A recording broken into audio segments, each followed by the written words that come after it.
Hello everyone, welcome back. A question came up today. Is it possible for the chamber of your Lynx 12 to get hot enough to melt the plastic shell cases? And the answer to that is absolutely yes, specifically after 4 or 5 of these 10-round magazines back to back. Okay?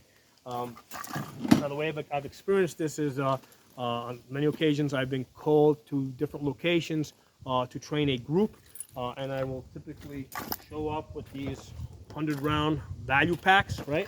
And I will show up with a lot of these 10-round magazines, and I will, basically I'll be training people and rotating them up to the gun so they can shoot.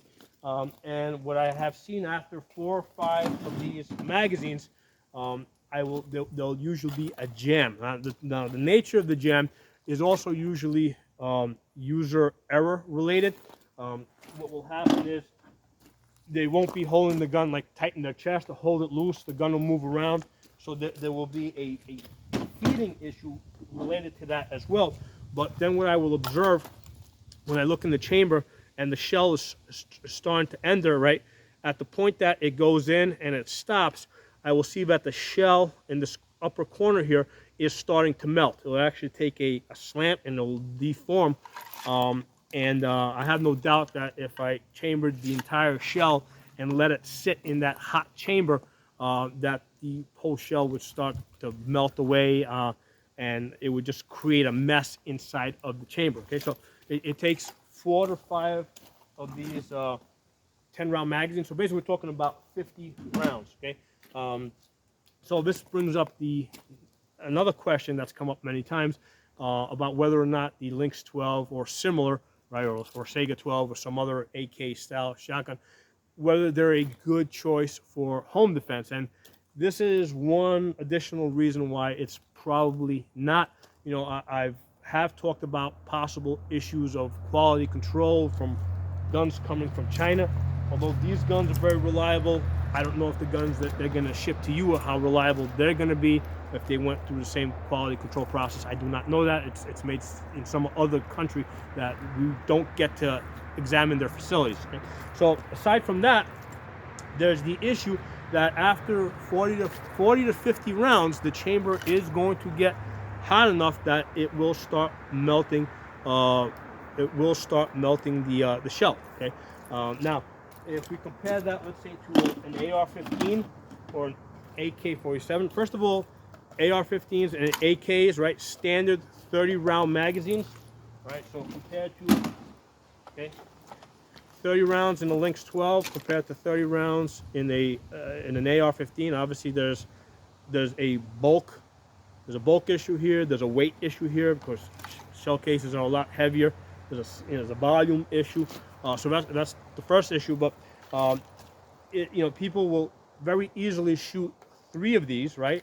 So three of these 30-round magazines. That's 90 rounds.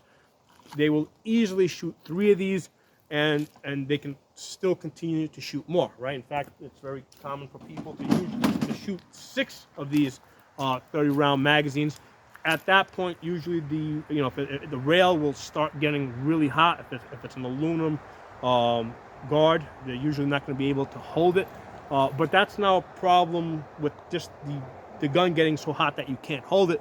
It's not a problem with the cartridges inside of the chamber, starting to melt, right? Because it's a metallic cartridge. Okay, so even if you're just shooting 3 of these, that's 90 rounds. So you can easily shoot 3 of these 90 rounds, and you can leave around the chamber, and you're not going to have a problem as long as it's brass. If it's steel case ammo in an AR-15, it is possible that you're going to have an extraction problem if you let a steel case cartridge sit in there, right? That's specific to steel case 223 rounds, because they're straight wall, right?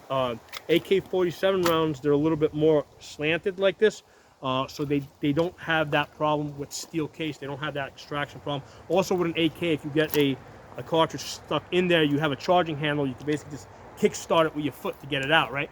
You don't have that option with an AR-15. So usually with an AR-15, I recommend brass ammo only for home defense, or where you're going to be doing a very high volume of shooting, where you're shooting 3 to 6 of magazines, right?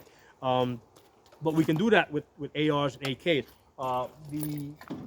We cannot do that with the Lynx 12, right? 4 to 5 mags, and then we have to rotate the gun.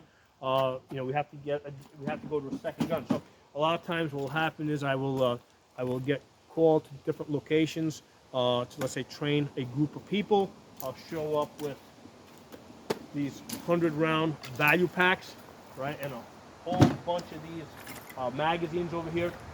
And what I will usually do is, I will shoot 4 to 5 of these mags, right?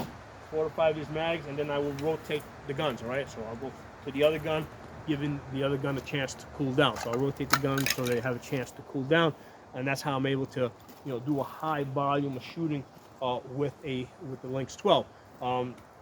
Now, I guess the same would apply to an AR or an AK, right? At some point, if you fire enough rounds, I mean, you're never going to get to the point where you can possibly have a cook-off, right, with a semi-automatic AR or AK, but you will get to the point where the gun might become too hot to hold, and in which case, yeah, it's not a bad idea to always have a second gun, right? It's always good to have 2 ARs, 2 AKs. More guns is always better. All the reason why we always keep a backup gun, right? We always have an AR and a pistol. Those 2 guns match up. But certainly in a home defense type of situation, the best backup to an AR is another AR, right? But anyway, that's my experience. I've experienced it both with the Lynx 12s. I've experienced it with the Cheetah 12s, which were terrible guns. I got rid of those. And I also experienced it with the Sega 12s that I had before that. So with any semi-automatic shotgun, if you shoot it fast enough, the chamber is going to get hot enough where it's going to, where'd it go? I lost the shell. It's going to get hot enough that it's going to melt the shell cases, especially if you leave it in the chamber after you shoot it. So let's say in a zombie apocalypse type of situation, right, where the zombies are invading your house, right? You go through 4 or 5 of these magazines, right? You think you got all the zombies. Well, now you got to clear your gun. You can't leave a live round, a live shell in your chamber because it's going to start melting. So you got to take that shell out, let the gun cool down, and then if the zombies come back, you got to basically reload a mag, rechamber around. Whereas with an AR or an AK, after 4 or 5 of those magazines, you can still leave a round in your chamber, and all you gotta do is take the safety off and get back to work if you need to. So a couple things for you guys to think about. If you got any of your own comments, any of your own experiences, put it in the comment section. If you're not a member of the channel, subscribe. Talk to you guys soon.